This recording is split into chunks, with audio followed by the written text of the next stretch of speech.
Frank Turner Kook fucking. I'm gonna make a whole torture book about Bye, how baby. to torture a child molester. I mean, he deserves And the first one is called the Dawn Crapper, and it's like I love you, it's like baby. an Iron Maiden, except it's called the Iron Gaiden. So you have to be upside down and it shoves this big spike up your ass. Remember when I worked at the car lot in Seattle? I used to sell cars, and that guy JD Wang. I He think used to do comics. And I he was think he that was a sniper for in the Vietnam, and fucking and.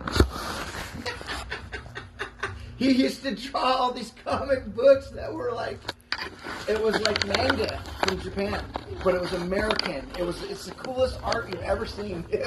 And it's deviant art. It's yeah. You know what I mean? It's cool. So I always start with the DA and then see about how you can press charges and at least find out where he's at to get a restraining order, if nothing else.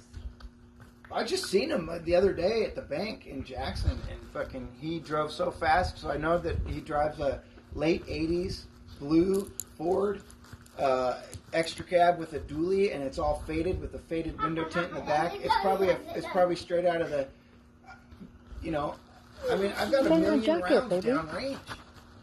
Thinking about all the gun drills we used to do, this dude has a fucking arsenal, dude, in every state. Why don't you start with getting the restraining order, though? Well, I'm going to start by rattling everybody's bells around town and talking shit until everybody gets sick of hearing about it. And then they're going to say, I'm either going to go tell this guy to his face if I know him, or people are going to start shunning him. You know what I mean? So you think he lives here still? I know he lives here. I just saw they put 900-acre Turner Road for sale. Where? $1 million? Just all of a sudden? Where? Fucking over by Amador City or some shit. I'll have to look it up. You know, Turner's a family that used to hold slaves. So there's a lot of them. And if you're once you're a family who gets to the level where you own slaves, you're basically like your own government, you know, you're like your own city, your own government, you're your own, you know? And so from the end of the Civil War until the 1940s, those families had a huge advantage over everyday mom and pop, regular old Joe, Tom, Dick, and Harry's. You know what I'm saying? And they were promised 40 acres and a mule, but when the natives were brought to Oklahoma, all that was changed, and the white people went in and stole everything from the blacks and the Indians, and they put 1 million people in that land tract. I hope to God, my ancestors were in the Native American group at that time. So one of my great-great-grandfather, Patrick Murphy, is a full-blooded Cherokee, and you know what I mean? He has a huge piece of land over there, but the government basically says it's there. Jacket, Mama. It's the same thing they did. It's the same thing they did to Savannah's family at the end of the war. The federal government went into Robert E. Lee's backyard, and the wives started burying all their dead Union soldiers in his rose garden, and that's what became Arlington National Cemetery. That was Savannah's great-grandfather. I married her. I was married to her. To Did who? you know that? No. Before I met you, I was married one time, and that was her. Robert E. Lee's great-great-granddaughter. At what point were you going to tell me?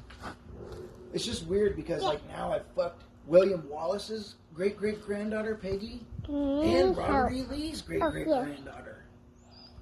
So you must have pretty good looks, Heather, because there's a lot of historical. Only one of these kids looks like me. Hey, I'm just saying, if all you had was to survive on your good looks, you'd go way farther than those people who basically were in charge of a lot more than they ever should have been. But to Robert E. Lee's credit, he could have invaded Washington, D.C. I mean, she looks like me when I was this age. And won the war overnight, and he didn't. You're so cute, baby. So, to his credit, that right there saved his soul, basically, on this earth. All right, I got to go file this. Okay, go upstairs because it's cold, Mama. So, interesting times. No shit. If you need any help with what you're doing with the Senate or the Congress, one of my friends is the Senate. So you can get a direct, with a trusted, not one of these California fucking yokels over here. I love you. A heavyweight. You're so cute. You know, one of the movers and shakers. Did you? Mm-hmm. You gotta brush your teeth too. Did you brush your teeth? I gotta sit down. Okay. Did you brush your teeth today, Mama? Chocolate syrup on my waffle. Did you brush your teeth? Yeah. You need to brush your teeth. I really like the toothpaste at your greenhouse. I know. Okay, I love you. I love you too. Bye, Mama. Okay, be good for Daddy. Okay.